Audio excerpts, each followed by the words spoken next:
Electronic Arts is a huge company, and they are so bad about doing cash grabs. Hi folks, it's Falcon, and today on gameranx, the 10 worst cash grab attempts by EA. Starting off at number 10, it's Apex Legends, the Iron Crown packs. At launch, Apex Legends promised players that the free-to-play mechanics would feel worthwhile and fair, and for a while, Respawn did stick to that promise. They did eventually also start breaking that promise with a storefront, a battle pass, and loot boxes, but it wasn't enough to really start bothering players. That is until the infamous Crown event, which was despised by players as an obvious cash grab, and in many ways, it's because it kinda was. The thing is, at least this one, nothing was pay to win. Everything earned in the Iron Crown collection was purely cosmetic. Still, the fact that some of these things could only be earned through a special loot box, which were both time limited and more expensive than the standard loot boxes, really bugged players. On top of that, a certain legendary called Ravensbite could only be acquired after unlocking all the other Crown items, and you still have to buy it for 3,500 coins or $35. That's after spending more than $100 on loot boxes. Like, they were really pushing things here. So, yeah, for a game that would normally have comparatively harmless microtransactions and loot boxes, this stuff went way beyond what players expected. And the outcry, of course, was swift. Respawn eventually relented and made some of this stuff easier and cheaper to get, but the damage was done, and the beloved developer now had a black mark on their usually stellar reputation.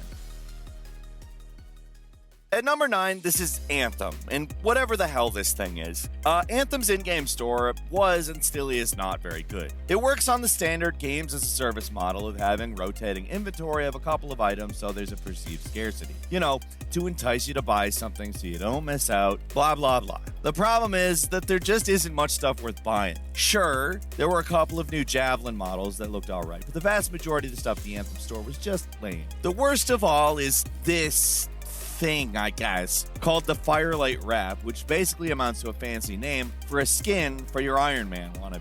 I just look at this thing. It's so cheap looking. What's with the dumb skull and the random symbols? Like, it looks slapped together like an MS Paint in a half hour. Worst of all, is it worth the price? Absolutely not. 61,000 coins or 850 shards, that's as much as an entirely new armor set. But instead of getting carefully crafted armor created by a talented team of artists, you get this goofy skull with a green cross beside it. Sure, most of the microtransactions in Anthem aren't worth the asking price, but this one might be the worst because it is so lazy. At number 8 is Mass Effect Andromeda and the Gameless Collector's Edition. Here's a totally classic EA cash grab. A collector's edition that doesn't actually have, the game in it. Nowadays we see things like collector's editions with digital versions of the game at least, but the Mass Effect Andromeda one? No, you're just gonna have to buy the game separately. It's especially ridiculous because this whole package includes a special edition steelbook. Something to put your game into. Famously, EA pulled this stunt again with Battlefront 1, once again making it kind of hard to tell that, no, you're actually not getting a game. Like, it's ridiculous. It's just a bunch of stuff.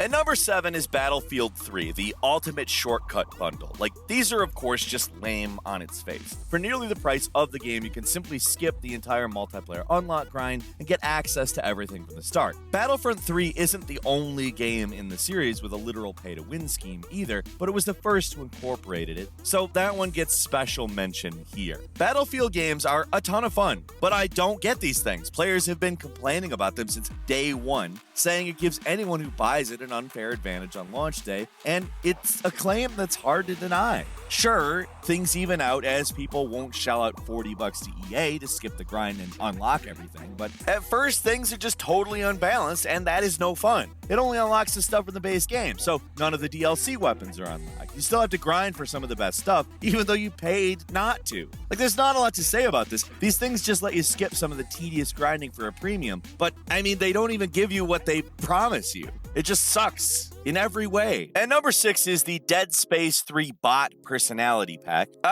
Okay, we were going to talk about how the whole crafting system in Dead Space 3 negatively affects the game and how it's grafted on literally just to be an in-game store. We actually found something dumber to talk about than any of that. We are talking about the whole Bot Personality Pack, which has to be one of the most pointless pieces of DLC we have ever seen, and believe me, we've been there since the start. Here's the description. This upgrade Upgrade contains an RAG3 scavenger bot voice and personality firmware update. It will automatically upload advanced speech and sarcasm protocols to all your scavenger bots. Sounds like a great addition to a horror game, right? That'll be $5, please. You know what you do with scavenger bots most of the time in this game? You drop them on the ground and then you leave. Like, you're not gonna be running around in a lot of situations where you get to enjoy, which by the way is a word that is doing a lot of work here, but enjoy their witty banter. And even if you do, a lot of times, it's hard to hear even what they're saying. Yeah, in the grand scheme of things, $5 isn't much, but this has to be one of the most pointless pieces of DLC ever made. Like, it doesn't matter in any way, shape, or form.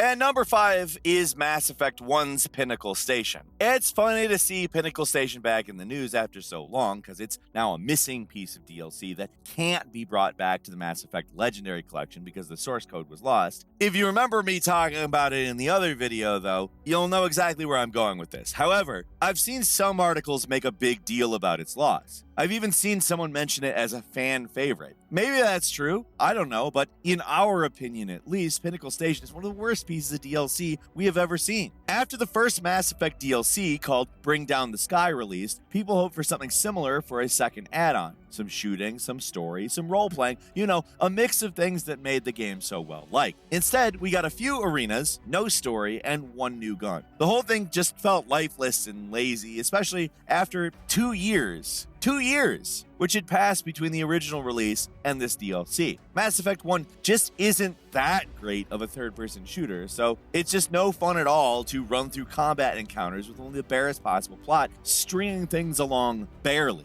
Yeah, it sucks for completionists that this $5 DLC wasn't included in the new remaster, but for the rest of us, it's just not much of a loss. Mass Effect games have always kind of not had the best DLC, but this is easily one of the worst. At number 4 is The Sims 4's Romantic Garden Stuff Pack. The Sims 4 has really gone nuts on the expansions, add-ons, and bundles, but the simple mention that has got to really go in here is the Stuff Packs. They're $10, they contain a few random bits and bobs, and generally, beyond that, just aren't that great. However, most of them at least introduce a new item or two that's interesting, but some of them just don't. Like, it's debatable which of these Stuff Packs get you the least bang for your buck, but for our money, it's this one, the Romantic Garden Pack. It's got a few new garden accessories like a hedge wall, but with roses in it now, and more random garden stuff. I'm sorry that I sound so unimpressed, but I mean, look at this stuff. Look, it's nothing. Usually with these things, there's a little something interesting to latch onto, but for this one, there just isn't. Unless you're really needing something to mix up your garden, it's not something to get excited about. What's worse is that this is a game that has released a lot of holiday stuff for free, but for some reason Valentine's Day is the holiday they're going to charge for. That's not just going to justify a price tag for this kind of crap. It's not worth it. Really, it's just a highlight for how bloated Sims 4 has become. There's now 10 expansions at $40 a pop, 9 game packs for $20 a pop, 18 stuff packs at $10. That's a hell of a lot of stuff. And we're pretty sure fans of The Sims have their own ideas about which one's the worst. The Romantic Garden Pack, though, it's the worst for us. It just sucks. And number 3 is buying a better sniper rifle in Battlefield.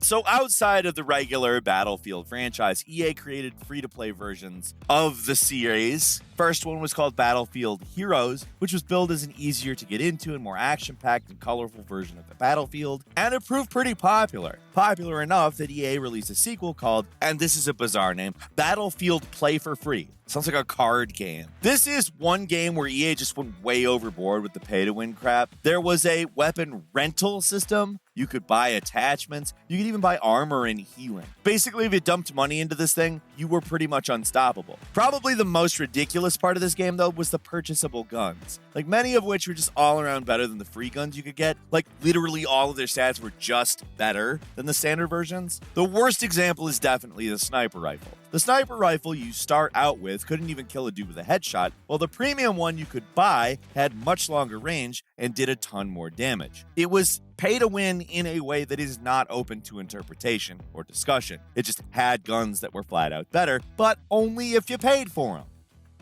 At number 2 is Plants vs. Zombies 2's Lawnmower. For many players who love Plants vs. Zombies, the sequel was seen as a disappointment. The original game was the complete package. It was microtransaction free, just a game like any old school game. You bought it, you had it. But the sequel, created notably after the EA buyout of PopCap Games, was created as a freemium title, so if you wanted access to all the stages, you'd have to pay up. That wasn't great, but what EA did next was just plain ridiculous. They made it so you had to pay for lawnmowers, and I understand that for Plants vs. Zombies layfolk, some explanation is needed. So, how Plants vs. Zombies works is that each stage has you defending against a swarm of zombies trying to invade your lawn. If all the zombies break through, then there's one last defense, the lawnmower, which will clear the zombies from a lane after a zombie activates it. So basically, these are pretty important. In a true act of cash grabbing, EA made it so players had to purchase replacement lawnmowers for 2,000 coins, regardless of if they lost or won a level. This means that if you used a lawnmower, it would be permanently gone unless you bought a new one. This whole thing was so blatantly greedy that EA immediately retracted it after getting called out, claiming that it was a small-scale test. And even if that were true, I'll let you decide whether or not you believe it is, but even if it were, the fact is it was something that they considered, and that shows how the minds at EA see these things, with dollar signs in their eyes.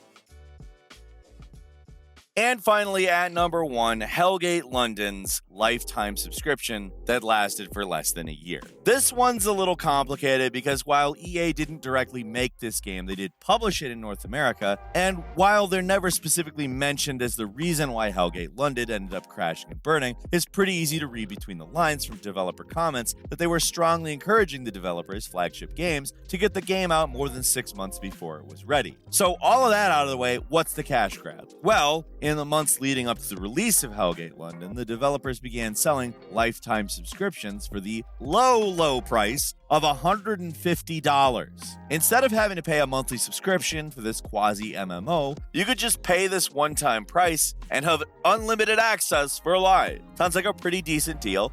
Only problem is that the game was alive for less than a year. All told, the game ran in its original form from October of 2007 to July of 2008, when flagship studios shut down and the US and European multiplayer servers were closed. All that money you thought you were saving was all gone now. The very fact that the developers sold lifetime subscriptions for this game seems to be pure hubris on their part. Like, the game was already wildly ambitious, and being a new studio, it probably would have been smart to be a little more careful about what kind of features you were promising. Instead, they promised the moon, got people to buy in, and quickly ran out of money from the backlash against the game that happened. For some reason, Hellgate London is still around to this day, all thanks to the complicated web of publishing agreements the developers made. But even though you can still buy the game on Steam, it's a version that has no multiplayer. So if you were hoping you'd get something out of that lifetime subscription more than 10 years later, you're gonna be disappointed. And that's all for now, although there is an endless number of stories we could take from EA. What's your favorite? Leave us a comment, let us know what you think. If you like this video, click like. If you're not subscribed, now's a great time to do so. We upload brand new videos every day of the week. The best way to see them first is, of course, a subscription. So click subscribe. Do not forget to enable all notifications. And as always, we thank you very much for watching this video. I'm Falcon. You can follow me on Twitter, Falcon the Hero. And